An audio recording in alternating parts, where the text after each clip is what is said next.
healthy too. Now we are going to start our Sunday school. Yay! Our Sunday school together. Yes, we are having it online and I hope that you are as excited as me, and we are going to open our Sunday school in a prayer. Okay? Let's go. Let's open our Sunday school in a prayer. You may follow me inside your heart. Dear God, thank you Lord for the wonderful morning that you have given to us today, and we have the chance to be together even though we are apart, but we want to unite our hearts. We want to sing for you, we want to listen to your story. Please bless each of us, our hearts, that we can receive God's word and we can do it in our days.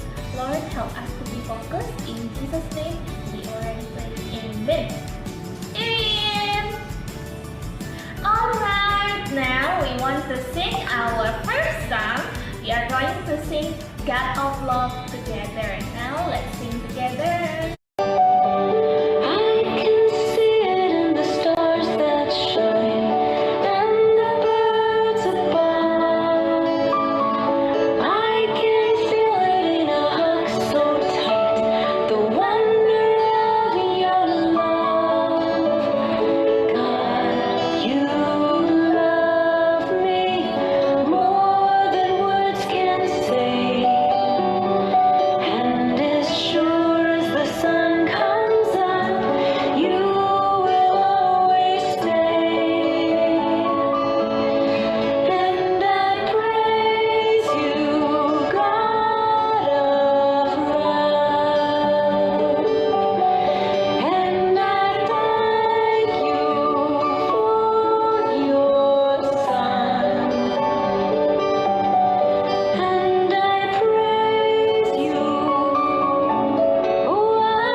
Jesus Christ is the love himself that has come to this world to save all of us.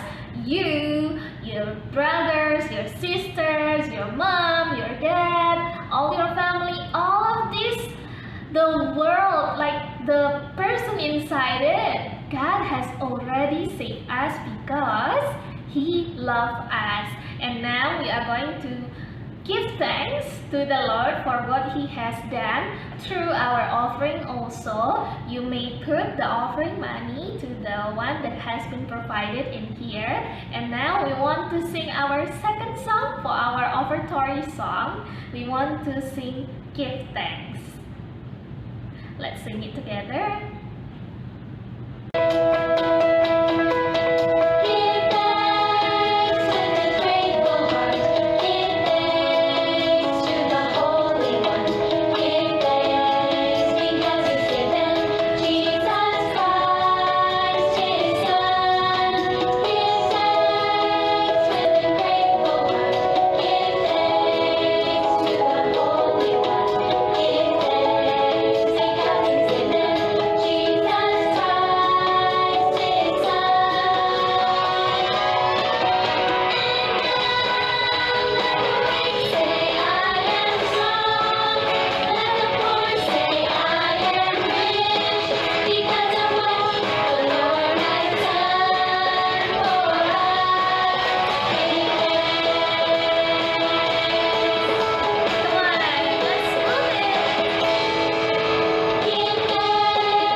Offering money, and now we want to listen to the words of the Lord. But before that, we want to sing one more song. And do you want to know what's the title of the song?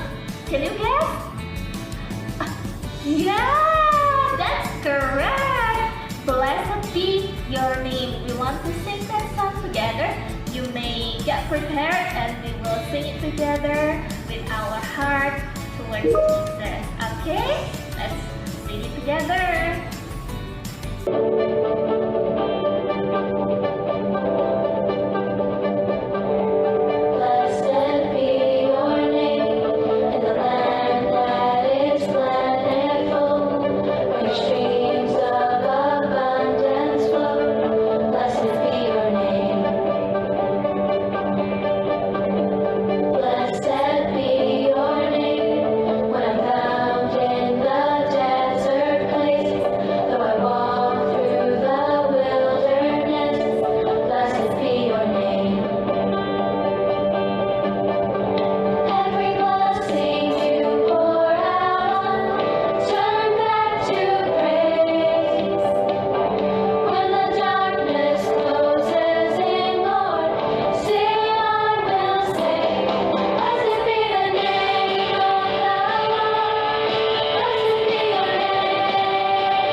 Blessed be Jesus Christ's name.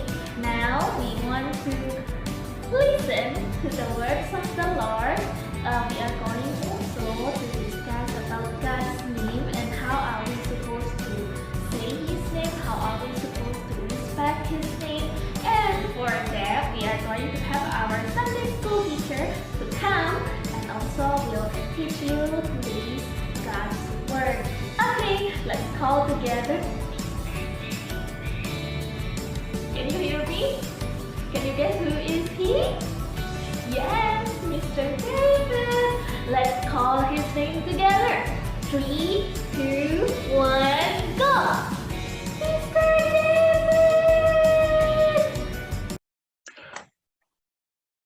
Hai adik-adik, apa kabar semuanya?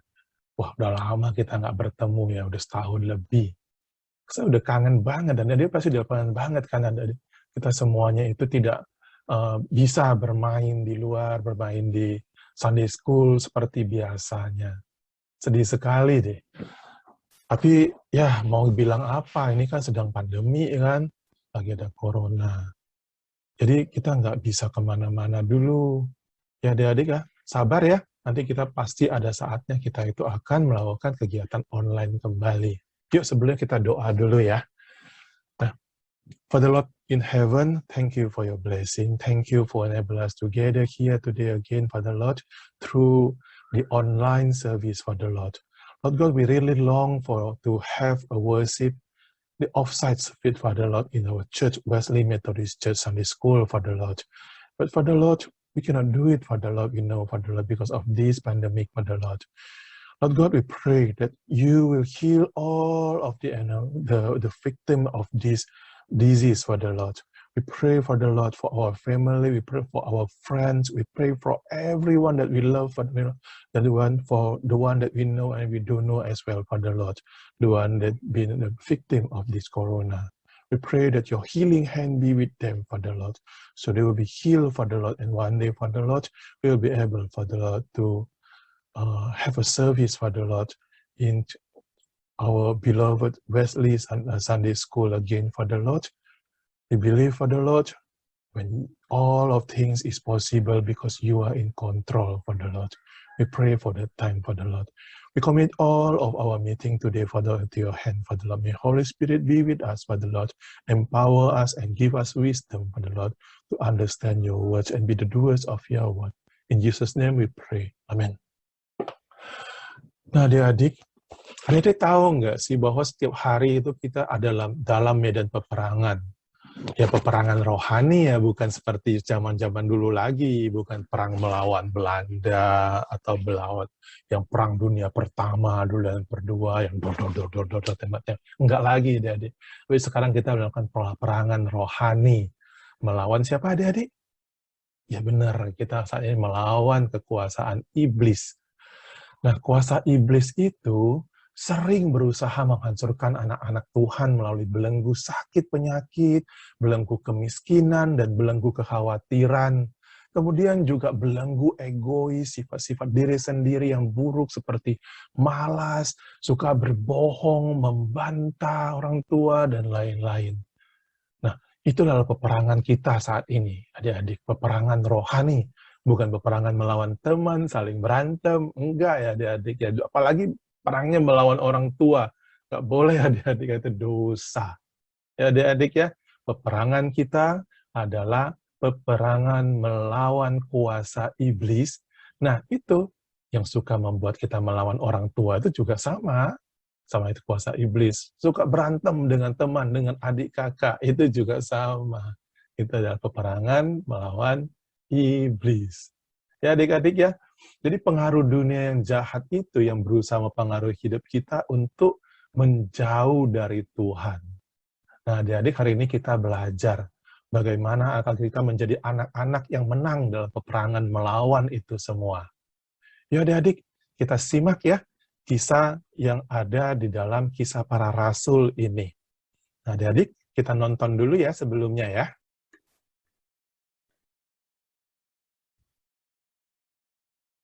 To many places, and eventually came to the city of Ephesus, where he met 12 disciples of Jesus.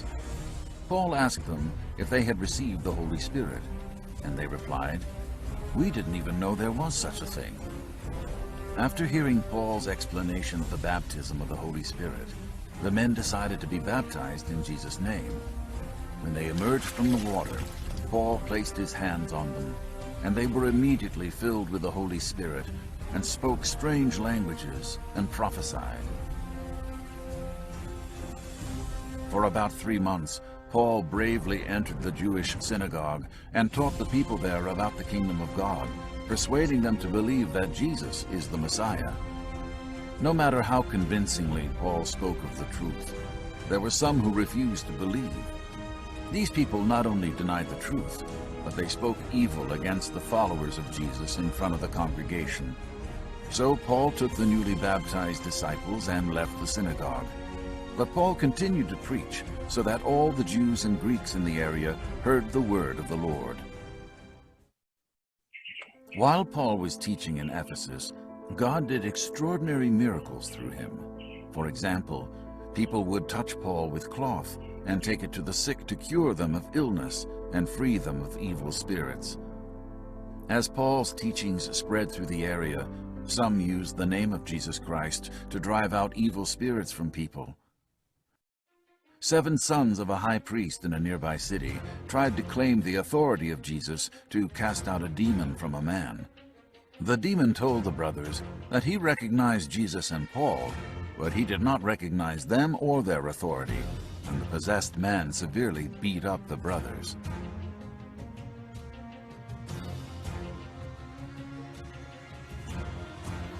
When the people in Ephesus heard what had happened, and that the demon had recognized the authority of Jesus, a great fear fell over the entire city. Many believers confessed their sins, and many who had been practicing magic burned their books, scrolls, and spells in public. These books and scrolls that were burned were worth several $million, but the value meant nothing to the people once they understood these practices were wrong. The power of God caused His word to spread.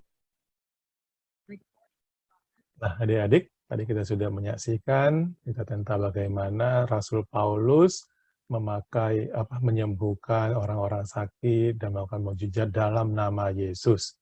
Dan bagaimana anak-anak Imam Skewa mencoba melakukannya tapi tidak berhasil. Kenapa adik-adik? Karena nama Yesus bukan mantra, bukan mainan. Ya adik-adik ya. Yuk kita baca sama-sama adik-adik. Kita buka ya kitab kita ya. Udah ada? Oke, hebat adik-adik. Cepat sekali nemunya adik-adik. Kita sama-sama kita baca ya.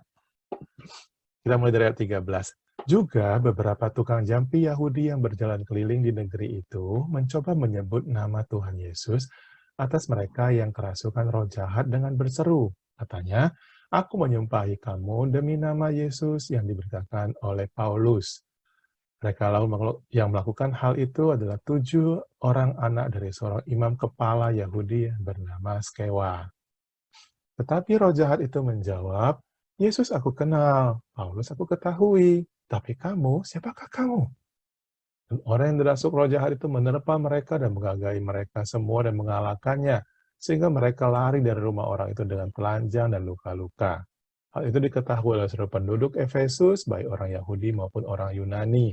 Maka ketakutanlah mereka semua dan makin masyhurlah nama Tuhan Yesus. Banyak di antara mereka yang telah menjadi percaya datang dan mengaku di muka umum bahwa mereka pernah turut melakukan perbuatan-perbuatan seperti itu. Banyak juga di antara mereka yang pernah melakukan sihir, mengumpulkan kitab-kitabnya lalu membakarnya di depan mata semua orang. Nilai kitab-kitab itu ditaksir 50.000 uang perak. Dengan jalan ini makin tersiarlah firman Tuhan dan makin berkuasa. Nah, adik-adik dari ceritanya itu tadi ada anak dari Imam Skewa, seorang imam kepala Yahudi di kota Efesus yang memiliki 7 orang anak. Nah, mereka ini mencoba adalah tukang jampi, yang artinya adalah mereka itu adalah orang-orang yang melakukan praktek perdukunan, yang mengobati orang sakit dan kerasukan roh jahat dengan menggunakan mantra atau sihir yang mereka pelajari. Jadi suatu hari mereka telah mendengar bahwa Rasul Paulus yang sedang mengabarkan berita Injil di kota itu menyembuhkan banyak orang sakit, orang kerasukan setan, itu dengan mendoakan dalam nama Yesus dan orang-orang itu sembuh.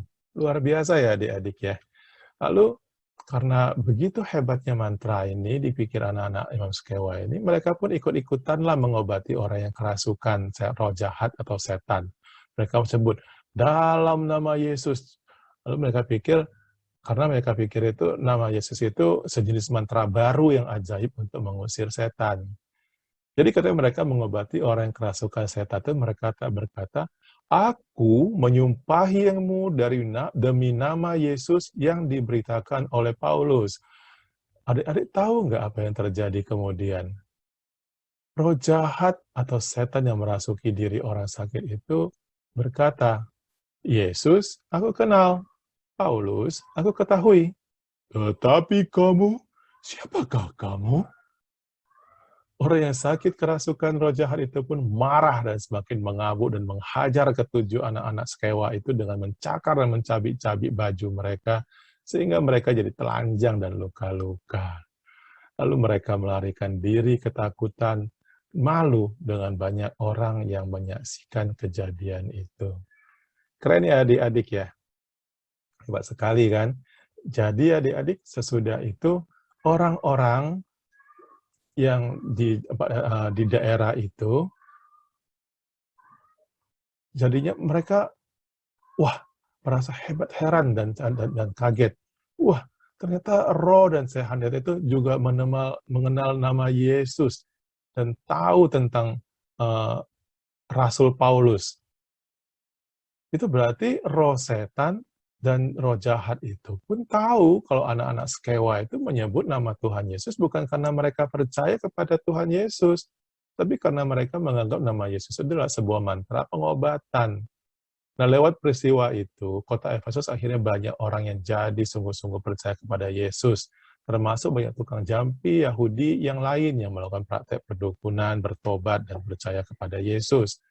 Mereka percaya bahwa firman Tuhan dalam nama Yesus yang diberitakan oleh Rasul Paulus itu memiliki kuasa untuk mengubah kehidupan mereka menjadi lebih baik.